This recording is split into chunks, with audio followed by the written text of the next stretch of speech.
E agora, como o cara que fez o UFC, eu sinto que eu estou numa plataforma que agora, por exemplo, se eu quisesse falar sobre a dieta grega, se fosse uma pessoa qualquer, eu ia ser um médico, ia ser um nutricionista, porque ele promovia a dieta. Mas não, através do jiu-jitsu, como eu disse, eu estou numa plataforma agora, o Rorion Gracie, o cara que criou o UFC, foi. Então, quando eu falo, o pessoal escuta. E eu tenho a oportunidade de compartilhar a dieta, que para mim é tão importante quanto o jiu-jitsu. Não adianta você conseguir dar pancada em todo mundo que mora na tua rua e ter um ataque do coração aos 50 anos de idade, pô.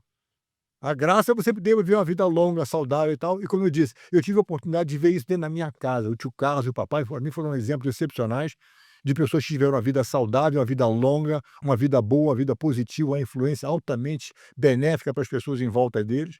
E é o que eu quero fazer, é seguir essa trilha também.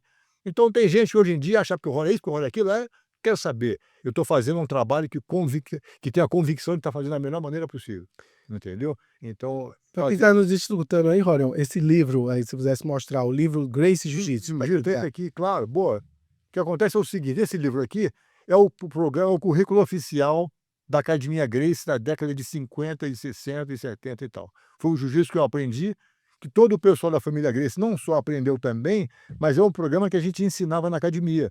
Cheguei para a Academia Gracie tomar uma aula, que é onde começou essa história toda.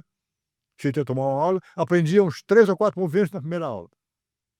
Na segunda aula, ele voltava, repetia os 3 ou 4 movimentos e aprendia mais uns 3 ou 4 movimentos. Na terceira aula, ele voltava, repetia tudo o que ele aprendia e mais um pouquinho. Quer dizer, essa metodologia de ensino, que aliás eu vou fazer, vim aqui ao Brasil fazer uns cursos desses, de ensinar como é que se ensina jiu-jitsu. Vou fazer um em São Paulo agora, na Gracie Barra, aqui no Santo Amaro, e no sábado que vem, no dia 31, sábado que vem, em Fortaleza, na Gracie Humaitá de Fortaleza. Vou fazer 2 seminários sobre a metodologia de ensino criada pelo Hélio Gracie, que está nesse livro aqui, são os movimentos. Mas o que eu vou fazer é ensinar a professores como é que se deve ensinar o jiu-jitsu. Não é ensinar o golpe. Ensinar o golpe é uma coisa. Mas você ensinar o professor como é que ele deve ensinar o golpe é outra história. É outro nível de conhecimento. Então, pronto. Então, esse curso aqui, esse livro, é excepcional porque ele tem todo o currículo original da Academia Gracie. É claro que hoje em dia cada um vai ensinar o que quiser, do jeito que quiser. Mas quem quiser conhecer como é que o Hélio Gracie fazia, que é a maneira que eu faço até hoje, para quem está no Brasil, esse livro aqui é uma opção maravilhosa, também está disponível no Amazon. E esse curso que eu vou fazer, que eventualmente eu vou disponibilizar em vídeo também, é um curso de a metodologia de ensino que a gente sempre usou e que eu uso até hoje, e eu quero deixar para a posteridade, porque quem quiser conhecer o método do Hélio Gracie vai gostar muito desse programa. Nessa reta final aqui, eu vou ler as perguntas da galera aqui, senão vão me bater, aí se eu sair da rua. Pois não. Para fechar essa partezinha aqui de jiu-jitsu, né? Vinícius CS, em termos de defesa pessoal, qual é a diferença entre defesa pessoal do Krav Maga para a defesa pessoal do jiu-jitsu? Rapaz, eu não conheço muito a defesa pessoal do Krav Maga. Eu sei que é muito movimento que tem de strike, soco, ponta, negócio de bater e nocautear o outro. A minha noção geral é essa. O que acontece é que, às vezes, isso requer do praticante, viu, uma certa força física, uma velocidade, uma pancada, para poder nocautear o cara com soco, com pontapé. Às vezes você precisa desse tipo de força. E o jiu-jitsu não requer força física do praticante, é só técnica. Então você não precisa ser forte, não precisa ser habilidoso, não precisa ser rápido, nada disso. Se você aprender jiu-jitsu, ele tem uma maneira muito eficiente de se desvencilhar dos ataques ou se defender com eficiência do ataque, sem depender da qualidade física do praticante. Vou ler aqui o outro. Rei Oliveira, Sensei, o senhor acredita que os estrangeiros dão mais valor ao jiu-jitsu brasileiro do que os próprios brasileiros? Ótima pergunta também, viu, Rei? O que acontece é o seguinte, eu acho que tem gente hoje em dia que já se conscientizou do benefício de jiu-jitsu muito mais do que no Brasil. Por exemplo, como eu disse a você, hoje 3 milhões de soldados americanos já praticam jiu-jitsu.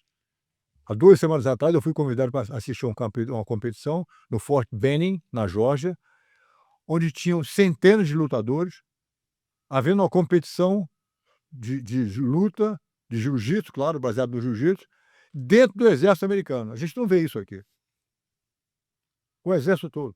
Hoje em dia já existem departamentos de polícia nos Estados Unidos que o policial tem que ter pelo menos a faixa azul de jiu-jitsu. Os Marines, no uniforme deles, aquele cintinho que a gente usava de colégio, um cinto de lona, com aquela fivelinha prateada na frente. Todo mundo aqui conhece o que é. Os Marines, no uniforme deles, a faixa, o cinto do cara, reflete o nível dele do jiu-jitsu. A faixa roxa, preta, marrom, azul, quer dizer, abraçar esse troço de uma maneira tão objetiva, de uma maneira tão séria, que com certeza dão mais valor a isso do que a gente aqui no Brasil. O Sheik de Abu Dhabi, que é o príncipe lá de Abu Dhabi, o filho dele foi tão beneficiado pelo jiu-jitsu que o rei falou: não, todo mundo no país tem que fazer. Levou milhares de professores aqui do Brasil para lá, porque o pessoal agora nas escolas todas é obrigatório aprender jiu-jitsu. Como é que esse troço não está no Brasil? Portanto, eu acredito, como você disse, boa pergunta aqui, rei, porque a gente devia levar esse negócio muito mais a sério no Brasil, entendeu? E da mesma maneira, como eu disse a vocês, que eu fui para lá com a intenção de expandir e promover o jiu-jitsu, eu agora, por como fui o cara que criou o UFC, eu posso falar com muito mais autoridade, muito mais convicção sobre a dieta. Se eu falei, pessoal, levem o jiu-jitsu a sério, o pessoal eventualmente, depois de quase 40 anos, todo mundo está levando o jiu-jitsu a sério, escuta o que eu estou te falando, levem a dieta a sério também, a sua dieta. Nem que não seja a dieta Gracie. Não precisa ser a dieta Gracie. Mas quando você for fazer uma refeição, que está em casa assistindo a gente, pensa se o que você está comendo faz bem à sua saúde. Se não fizer bem, não coma. Entendeu? Estuda, pensa, leve isso em consideração. Isso aqui é só mais uma forma de você poder se orientar e te botar na trilha certa. A dieta Gracie, o livro da dieta, está aqui para ajudar a pessoa. Agora, o fato de você dizer, não quero saber, vou comer o que eu quiser, porque é gostoso, e não estou preocupado com a minha saúde agora, é muito simples. Ou é fraqueza, porque você não consegue resistir àquela sobremesazinha gostosa, ou é burrice. Sabe que faz mal e come porque não é a pessoa mais brilhante na história. Vou ler mais 2 perguntas Vai aqui, lá. até por causa da hora, né. Edivan Guerreiro: o que o mestre Rorion acha dos papa-faixa de hoje em dia? Esse comércio de graduação chegando até R$ 1.000 por graduação para faixas pretas, por exemplo. Eu acho ridículo, não tem que negócio de você passa a vida inteira se dedicando como aluno a fazer um negócio, e para ser graduado tem que pagar R$ 1.000, eu não sabia disso, mas eu acho que não tem nada a ver. O professor, quando o aluno está pronto, promove o aluno, está encerrado o assunto. A outra pergunta aqui é sobre lutadores do UFC. Pergunta: mestre Rorion, Rodolfo Viegas: você conhece o estilo do Jailton Malhadinho, que é um lutador do UFC? O baiano mistura jiu-jitsu com o estilo pessoal do Daguestão. Mestre Rorion gosta desta inovação? Rapaz, eu vou ser sincero com vocês, eu não assisto muito mais o UFC não, viu. Eu estou feliz que esteja crescendo cada vez mais, mas desde que eu vendi o UFC em 95, eu raramente assisto alguma luta. Às vezes o pessoal me mostra: olha essa luta do cara aqui, eu dou uma olhada, mas se você perguntar quais são os 3 campeões agora de 3 categorias de peso do UFC, eu não sei quem são. Por fim, aqui já tem muitas aqui, vai ser complicado ler pra todo mundo, mas tem uma pergunta aqui que é de como crescer uma academia. Deixa eu ver aqui, que ele tá tem muita pergunta. Depois eu vou passar pra Rorion responder aí. Tem uma aqui, que é assim: mestre Rorion, o que fazer para crescer uma academia pequena de jiu-jitsu e ter sucesso empreendendo no jiu-jitsu, né? Você tem que ser um bom professor de jiu-jitsu, número 1. A coisa mais difícil para mim que eu vejo hoje em dia é um professor que conheça o jiu-jitsu a fundo. E conhecer o jiu-jitsu a fundo não é ganhar um campeonato de faixa preta e abrir uma academia. É entender como é que você deve falar com o aluno, como é que você se apresenta com o aluno, como é que você se conduz na frente do aluno. Além da parte técnica, como eu disse a vocês, que está aqui, isso aqui é importantíssimo. O professor que não conhece isso, faixa preta, tá capengando, velho. Tá mancando. Não leva mal, não. Como é que você vai ser um faixa preta de jiu-jitsu e não conhece o currículo básico do negócio? Número 1. Então, você tem que conhecer profundamente o jiu-jitsu, tem que saber falar com o aluno, você tem que gostar de cair, que você tem que saber mostrar o movimento para o aluno e ele tem que praticar no professor. Você não pode pegar 2 alunos principiantes e mandar um jogar o outro no chão. Alguém vai se machucar ali, não tem nada a ver. Então, eu, quando dou aula para o aluno, eu mostro para ele pratica em mim, eu que apanho. O cara vai me dar o golpe, quem cai no chão sou eu, quem leva a chave de braço sou eu, quem leva a queda sou eu, entendeu? Você está pagando, tem que mais praticar isso, tem que servir de cobaia para ele poder melhorar cada vez mais a eficiência dele.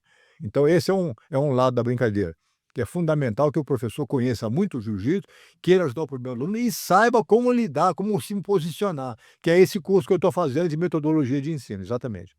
Então, Por fim, aqui de perguntas, pra gente já ir para as considerações finais, por causa do seu horário aí. João Paulo, que tá me pedindo bastante aqui, eu vou ler a sua, João Paulo. Isso aqui, com o Rorion aqui tem muita pergunta, né? O pessoal do jiu-jitsu fica doido perguntando, né? Mestre, qual o método ideal para a graduação de faixas? Tem academia que dá grau rápido, outras demora mais um pouco. O que o senhor pode comentar sobre? Rapaz, o que acontece é o seguinte, viu? Eu prefiro demorar um pouquinho mais na faixa. Não estou com pressa de dar faixa para ninguém. Quando o cara está pronto, ele recebe a faixa dele. Mas pensa o seguinte, não é a faixa que faz o aluno, é o aluno que faz a faixa. Entendeu? Se eu precisar amanhã de faixa branca, não quer dizer que eu vou esquecer o que eu sei. O problema não é a faixa, esquece faixa. Quando o professor achar que o aluno está pronto, ele recebe. Agora, tem professor, como alguém disse aí antes, que quer cobrar para graduar o aluno, quer fazer isso, quer fazer aquilo, fazer um comércio desse negócio. É mais uma maneira de tirar um pengadinho do aluno. Quer dizer, eu não sei como é que esse negócio funciona. Eu tenho a minha maneira de dar, quando o aluno estiver pronto, eu graduo ele. Mas ele aprendeu defesa pessoal em pé, ele aprendeu o chão, ele aprendeu o treino, ele faz lutar, ele faz de tudo um pouquinho. E quando chega num ponto no nível X, ele eventualmente vai passando para a faixa roxa, para azul, para roxa, marrom, e eventualmente entra a faixa preta dele. Mas tem que saber aquela defesa pessoal em pé também. Esse negócio de faixa preta, que só sabe de jiu-jitsu de competição, para mim tá capengando. Pessoal, eu peço desculpa a vocês, eu não vou conseguir ler todas as perguntas, porque tem até o horário aqui do Mestre Rorion, mas eu vou encaminhar todas as perguntas para ele e responder aí onde vocês fizeram os comentários, tá bom?